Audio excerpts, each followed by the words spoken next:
बकवाद करने वाले लोगों से मत मिलो, व्यर्थ के बकवाद करने वाले लोगों की तरफ मत देखो, ये क्या कह रहे हैं, क्या बोल रहे हैं। और तुम भी व्यर्थ का बकवाद मत करो।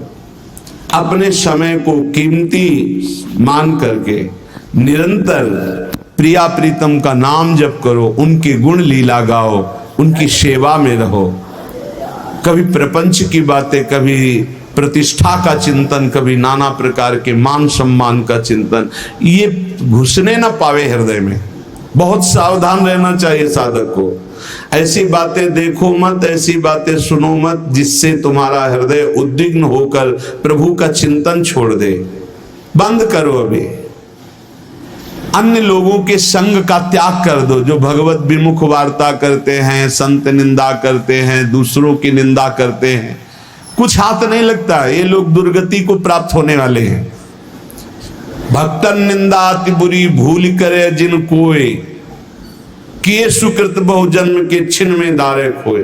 पर निंदा के किए ते नहीं आवत नहीं कछुआत, मूर्ख पर्वत पाप को ले चल अपने साथ। तो अलम कश्यापि संगत्या, ऐसा संग मत करो जिनके पास बैठने से भक्त निंदा, जन निंदा, भगवत निंदा हो।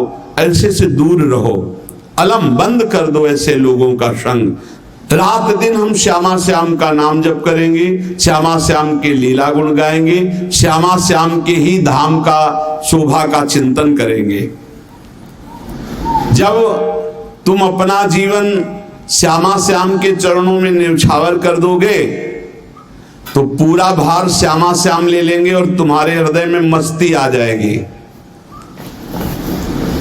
जो ऐसा निश्चयी होता है, दृढ़ निश्चयी, उसके अंदर दृढ़ विश्वास, तो उसके हर समय भगवान की स्फूर्ति होती रहती है।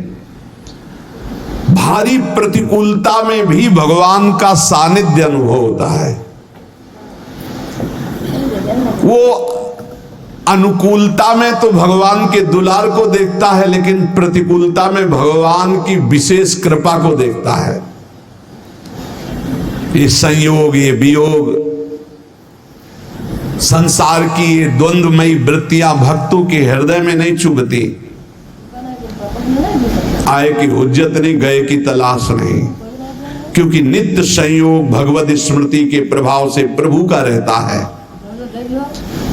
शोक, विषाद बहुत ध्यान देने योग्य विषय है। तभी लोगों को ऐसा लगता है कि ऐसा कैसे हो सकता है। भक्त के चरित्रों को जब सुनते तो लगता है ऐसा कैसे हो सकता है, ऐसी परिस्थिति में भी ऐसा कैसे हो सकता है।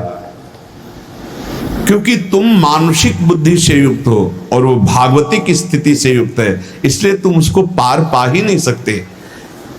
जब तुम अपना जीवन श्यामा श्याम के चरणों में समर्पित कर देते हो हृदय से, फिर उनकी कृपा से सब विघ्न दूर हो जाते, एक अपार मस्ती रहती है।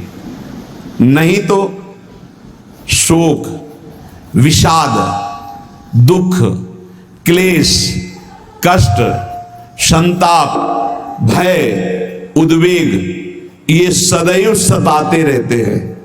इसी से डिप्रेशन होता है। बार बार नकारात्मक चिंतन, शोक, विषाद, दुख, चिंता, क्लेश, संताप, भय, उद्वेग, यही पूरे मानसिक स्तर को नष्ट कर देते हैं।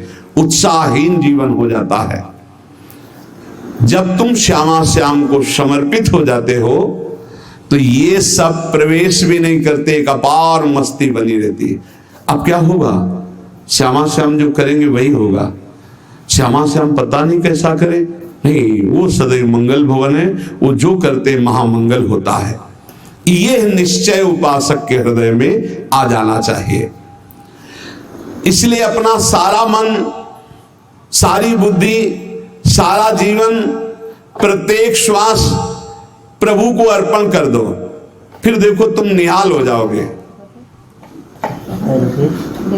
दुख, शोक, विषाद, क्लेश, कष्ट, संताप, भय, उद्वेग, ये उसी को व्यापते हैं जिसने अपने जीवन को प्रभु के चरणों में अर्पित नहीं किया। इसलिए तुम अपना सारा मन, सारी बुद्धि, सारा जीवन, प्रत्येक श्वास केवल प्रभु को अर्पित कर दो, फिर देख लेना श्वास कैसे अर्पित की जाती है, राधा राधा राधा। बुद्धि कैसे अर्पित की जाती है, एकमात्र निश्चय कि भगवत सुख ही सुख है, ये जागतिक सुख सुख नहीं, ये दुख है, ये ऐसा दलदल है जिससे आज तक कोई नहीं निकल पाया। सारा मन, हम मन से केवल प्रभु का मनन करें, बार बार मन को संसार से हटा के नाम में, रूप में, लीला में, धाम में लगाएं। बहुत प्रसन्नता हो जाती है उस उपासक के हृदय में जो अपना मन बुद्धि प्रभु के चरणों में अर्पित कर देता है। भगवान ने तो इसको बहुत उत्तम स्थिति बताया है कि मेरे से कभी वो अलग हो ही नहीं सकता यदि मन बुद्धि अर्पित कर दिया। मयि एव मन आधत्स्व मयि बुद्धिम निवेशय, तो निवश्य मयि एव अत ऊर्ध्वं न संशया, बिल्कुल संशय नहीं, वो मेरे में ही निवास करेगा जिसने मन और बुद्धि अपनी मेरे में अर्पित कर दी। बहुत प्रसन्नता रहेगी उस उपासक के जीवन में जो अपने आप को मन बुद्धि सहित प्रभु के चरणों में समर्पित कर दिया है।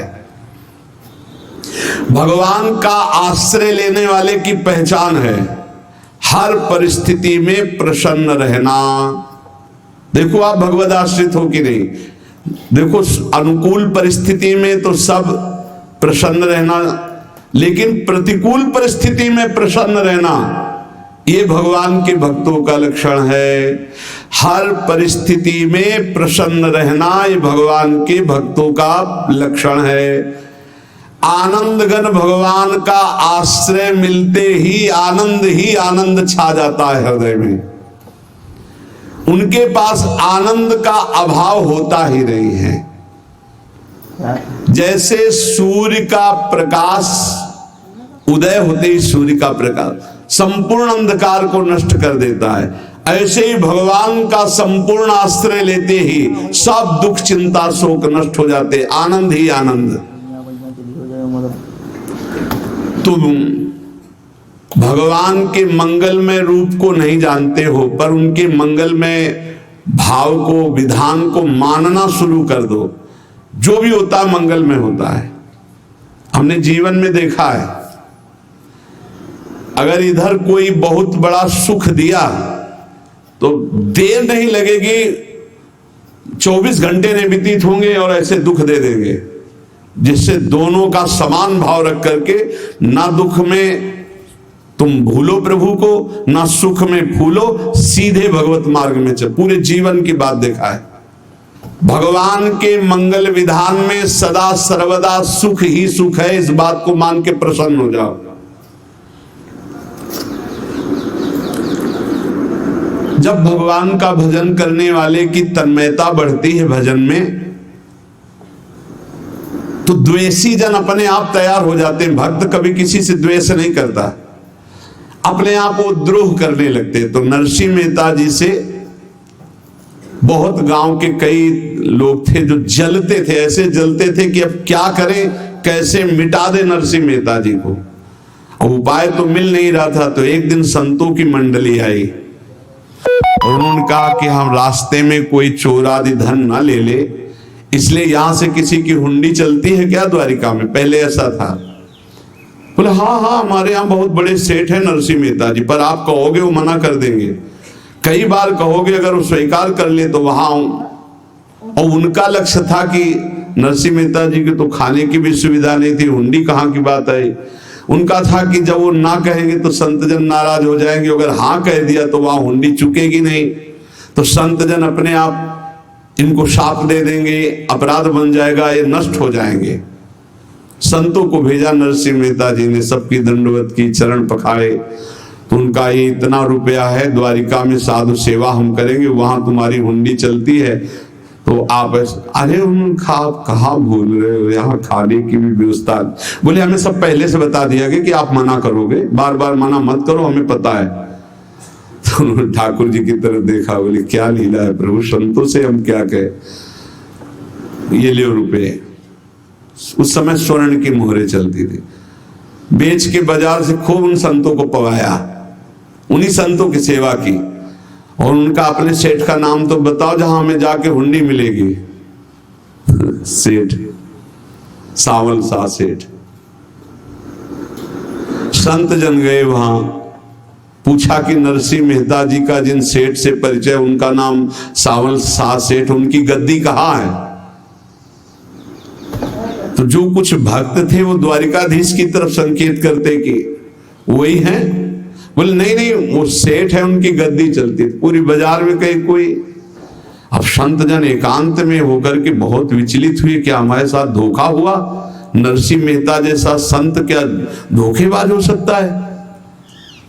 देखो, संशय तो बहुत विचित्र होता है, बड़े बड़ों को संशय हो जाता है। जब भगवती सती जी को संशय हो गया, राम जी को, हे खग हे मृग हे मधुकर श्रेणी, ऐसा पूछते हुए कि सच्चिदानंद कैसे हो सकते, तो किसी को हो सकता है, क्योंकि वो बुद्धि की अधिष्ठात्री देवी है। जो ही उनके मन में ऐसा आया कि क्या हमारे साथ धोखा हो रहा है, इतने में ही देखा जय हो सावल शाह सेठ की। होगा सावल शाह सेठ, तो देखा बढ़िया मुनीम जी उनके साथ, सेठ बस्ता लिए हुए मुनीम जी, सरकार इधर से चलो। तो उनका सावल शाह सेठ आपका नाम है? संतों ने कहा। बोले हाँ। बोले नरसिंह जी? हाँ। बोले आपकी हुंडी आ गई है। हुंडी एक कागज में लिखा कि ये हमारे सेठ जी को दे देना। वैसे लोग मुझे माखन चोर कहते, कोई कुछ कहता, लेकिन आपने सेठ बना दिया। जब आपने सेठ बना ही दिया तो आप कभी परवाह मत करना तुम। और ये सेवक आपकी सेवा में सदैव तत्पर है। भगवान ने ऐसा लिया। जो भगवत आश्रित है, एक बार ये चलता रहता है, जो संत जन होते हैं उनके विरोधी अपने आप बन जाते हैं, किसी से कोई मतलब नहीं, अपने आप विरोधी बन जाते हैं। कबीरदास जी का पूरी काशी में यश था। भजन करने वाले महापुरुषों का यश बढ़ता है जब, तो जो भजनहीन होते हैं उनके हृदय में जलन पैदा हो जाती है और उनको विविध प्रकार से फंसाना चाहते हैं, उनको कष्ट देना चाहते हैं। तो कबीरदास जी के यश को धूमिल करने के लिए कुछ ब्राह्मणों ने एक रचना रची, मुड़ मुड़ा के कबीरदास जी के शिष्य बन करके पूरी काशी के सब आश्रमों में निमंत्रण दिया है। कल भंडारा है, संत सेवा है, सबने स्वीकार किया। कबीरदास जी अपनी दिनचर्या करके निकले तो संत मंडली आने लगी। बोले कै बजे सेवा है? साधु सेवा। बोले कौन सी साधु सेवा? बोले कल आपके शिष्य जन निमंत्रण दे के आए, पूरी काशी के सब संत आ रहे हैं। कबीरदास जी ने कहा यार, तो एक की भी व्यवस्था नहीं, पूरी काशी के संत आ रहे। अच्छा, समझ में आ रहा है, लीला बिहारी तुम लीला करना चाहते हो। गए अपना, निकल गए गंगा किनारे, एक झाऊ के नीचे बैठकर अपना भजन ध्यान में मगन है। 11-12 बजे तो उन्होंने देखा संतों की मंडली, काशी तो बहुत। कबीरदास जी ने देखा कि आश्रम की, तो बोले पता नहीं क्या होगा, चलो चलते हैं। तो ऐसे गमछा वस्त्र करके ऐसे डालकर मुंह ढक करके, वहां बड़ी बड़ी पंगत लगी थी। कबीरदास जी सबको पाओ जी पाओ। कबीरदास जी के रूप में स्वयं भगवान पाओ जी। कबीरदास जी ने कहा अच्छा, जब स्वामी परस रहे तो हम भी बैठ के पा ले। तो जब उसी पंगत में बैठ गए अपना कपड़ा ढक करके, और जब मोहरे की दक्षिणा दे रहे थे सब लोग कि वाह कबीरदास जी ने आज तो साधु से। सबको जब कबीरदास जी के सामने आए तो ऐसे मुंह ढके, बोले देखो जो मेरा होता है उसे मुंह छुपाना नहीं पड़ता, मुंह ढकना नहीं पड़ता। लो दक्षिणा, तुम भी दक्षिणा लो। कबीरदास जी को कबीरदास जी दक्षिणा दे रहे, और वो कबीरदास जी है भगवान, और ये पाले वाले कबीरदास जी है भगवान के जन। कभी भगवान अपने, अरे जमाने जोर लगा ले, कितना जोर लगाएगा, भक्त और भगवान का झंडा कभी न झुकने पाएगा।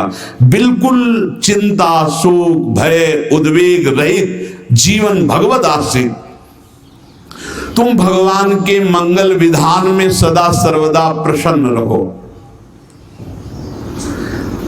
अब ये विचार कर लो कि भगवान जो करेंगे तुम्हारा मंगल करेंगे। अब थोड़ा ऐसा बीच में लगता है कि अमंगल हो रहा है क्या, लेकिन पक्का समझो बहुत बड़ा मंगल उनका विधान होता है। बहुत ही उत्तम मंगल होता है भगवान के शरणागत का। भगवान हमारे विचारों वाले नहीं है, हमारे विचार प्राकृतिक है, भगवान के विचार चिदानंदमय है। वो अपने विचार से हमारा मंगल करते हो, हम अपने विचार से मंगल चाहते हैं। भगवान के विचार से मंगल ही हमारा होगा, इसलिए कभी हमको चिंता शोक भय नहीं करना चाहिए। भगवान की ओर से कभी तुम्हारे लिए ऐसा विधान नहीं होगा कि तुम दुखी हो जाओ, बस तुम्हारी सोच हो सकती है, उसका परिणाम बहुत मंगल होगा। जगत की ओर से निराश हो जाओ, किसी से आशा मत रखो, फिर आप देखो आपका जीवन कैसा आनंद में व्यतीत होता है। ये जो जगत की आशा है यही दुख प्रदान करती, सच्ची जगत की आशा ही दुख प्रदान करती है। अगर जगत से कोई संबंध न रखा जाए और भगवत भाव में रहकर तो बहुत अच्छा जीवन चलेगा। अपने कर्तव्य का पालन करो, परिवार को भगवत स्वरूप मानकर पोषण करो, किसी से कोई संबंध मत रखो, कोई आशा मत रखो, यही अध्यात्म सिखाता है। अपने आप भगवत स्वरूप, सबका व्यवहार मंगलमय और आपका जीवन मंगलमय। अपने घर में ऐसे रहो जैसे किसी अतिथि के घर में रह जाता है। चलना है, यहां से जाना है। कौन रहता है अपने घर में अतिथि की भांति? भगवान का भक्त। जाना है यहां से, अपनी प्रिया प्रीतम के पास जाना। ये हमारा घर नहीं है, यहाँ तो हम समय व्यतीत कर रहे हैं, अपनी आयु व्यतीत कर रहे हैं भगवत आराधना करते हुए। हमें जाना है प्रिया प्रीतम के पास। वास्तविक घर भगवान का धाम है हमारा, वास्तविक घर वाले प्रभु हैं हमारे। जो नित्य सच्चिदानंद भगवान के चरणों में अपने चित्त को समर्पित करता रहता है, उसको यह अनुभव होने लगता है कि बड़ी कृपा है हमारे ऊपर, भगवान की बड़ी कृपा है हमारे ऊपर। सर्वसमर्थ परम सुहृद भगवान ऐसे भक्त के ऊपर हर समय वरद हस्त रखे रहते हैं। ये केवल प्रवचन नहीं, सच्ची बात मानिए। ऐसे भगवान का वरद हस्त हर समय रहता है। जब भगवान की छत्र छाया में भक्त अपने को देखता है तो आसपास घोर विपत्तियों का भी समुदाय हो तो भी वो आनंद में मगन रहता है। हर हालत में आनंदित रहना ये भक्त का स्वभाव है। भगवान ऐसे भक्तों को प्यार करते हैं जैसे कछुआ अपने अंडे को बाहर रख आवे और रात दिन उसका चिंतन करे। जब भक्त भगवान को समर्पित होता है तो भगवान रात दिन उसकी ऐसे चिंतन सुरक्षा करते।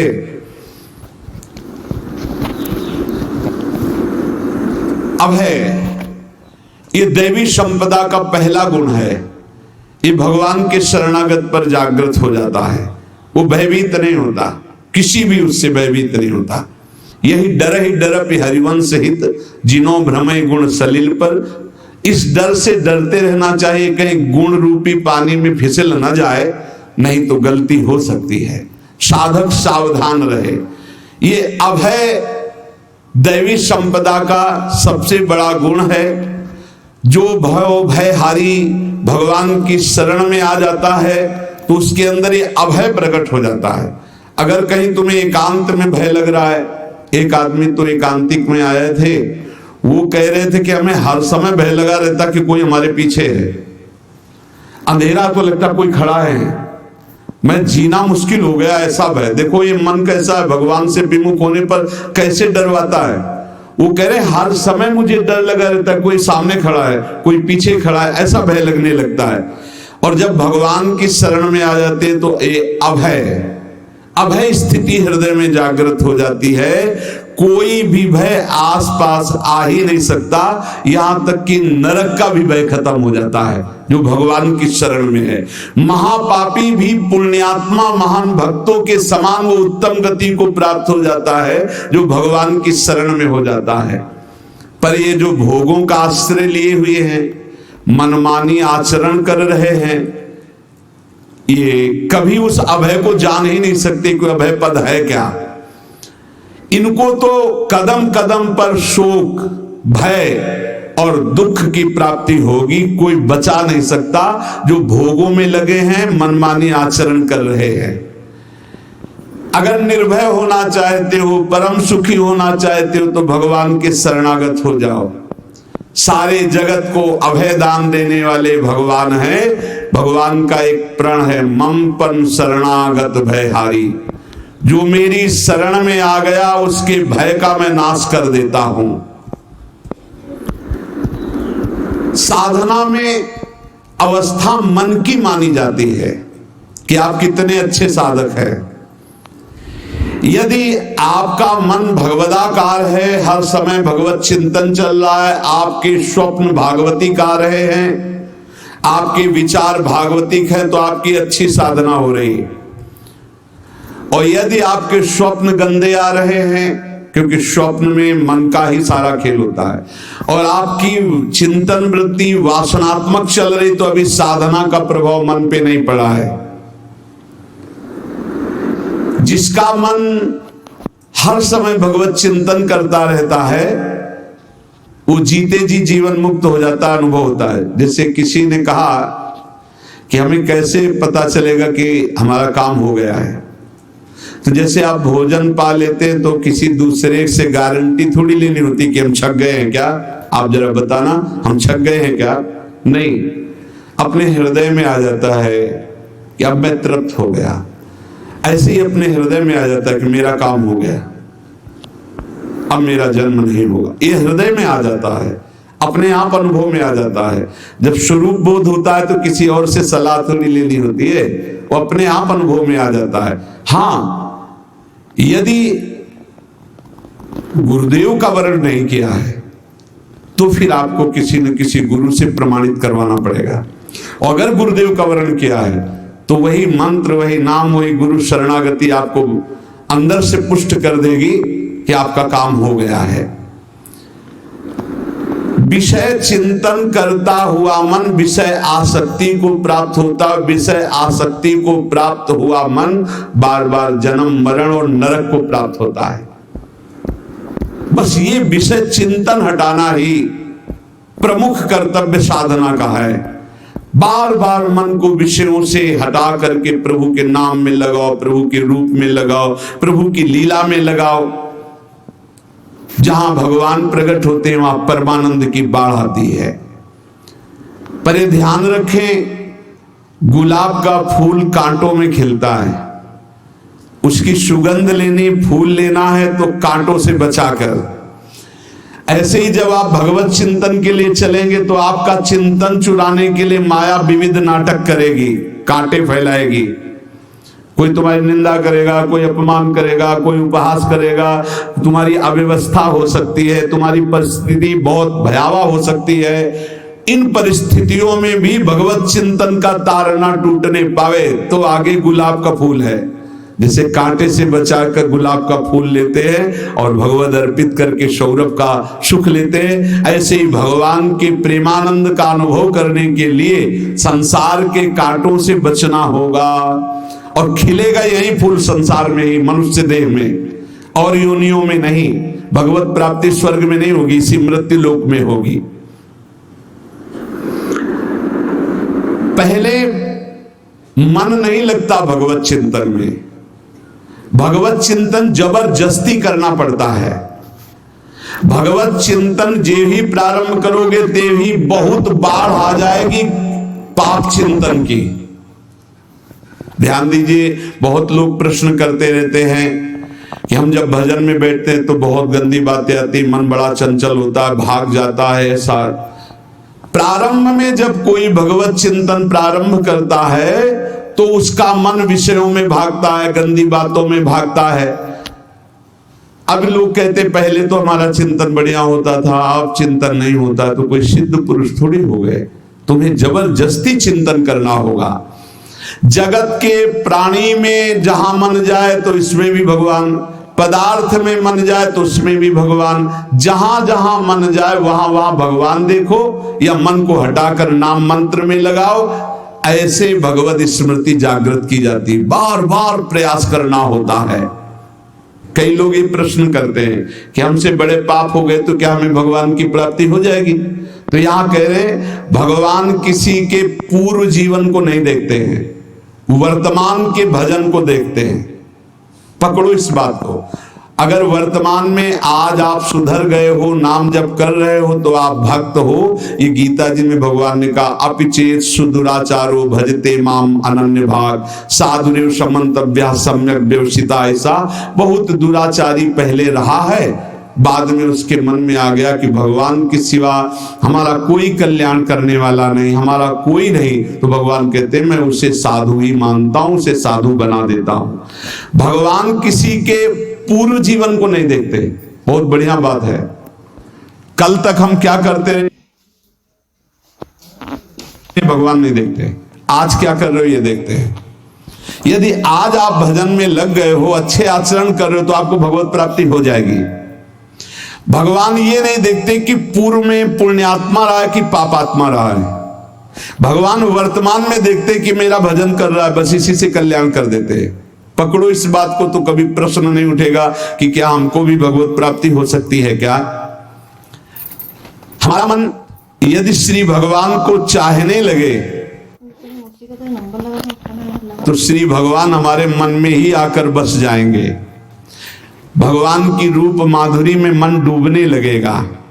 यथार्थ सत्य, जो भगवान से थोड़ा भी प्यार करने लगे हैं, उनके हृदय में भगवान की उनकी भावना के अनुसार झलक आने लगी है।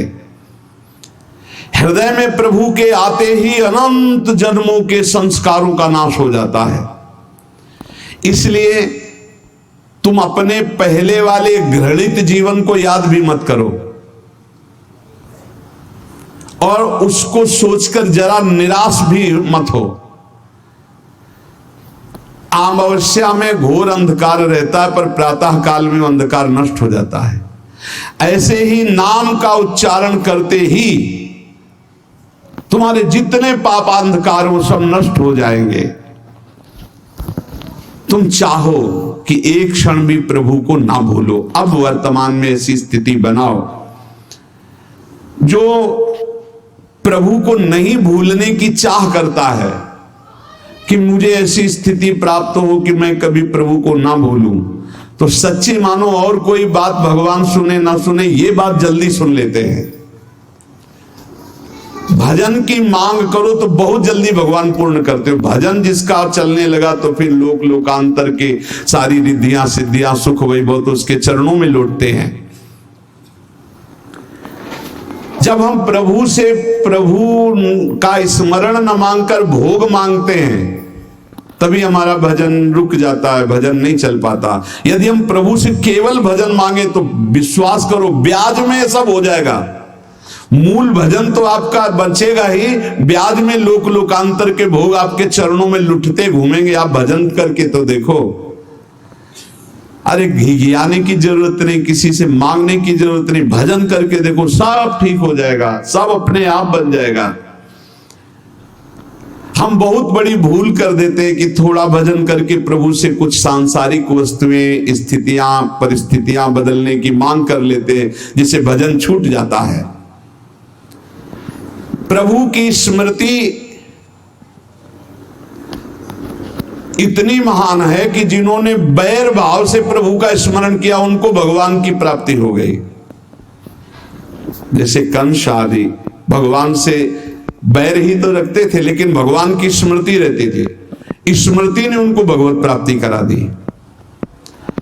स्मृति में महान सुख है, पर वो जब भक्ति रस से युक्त स्मृति होती तब माधुर्य रस, प्रेम रस का अनुभव होता है। कल्याण तो वैर भाव से स्मरण करने वालों को भी प्राप्त हो गया। यदि आप भक्त हो और ये चाहते हो कि आपकी भागवती की स्थिति बहुत जोर की हो, तो हम आपसे प्रार्थना करते हैं कि रोज प्रभु से एक ही बात मांगिए, मुझे अखंड स्मृति दीजिए। अर्जुन जी को पूरी गीता जी सुनने के बाद यही मिला, नष्टो मोहा स्मृति लब्ध्वा। स्मृति,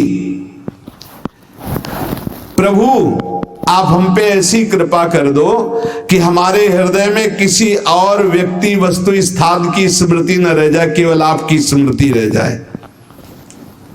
ये चाह भगवान बहुत जल्दी पूर्ण कर देते हैं यदि उपासक हृदय से ये बात मांगे। भगवान की कृपा से ही ऐसा हो सकता है कि अखंड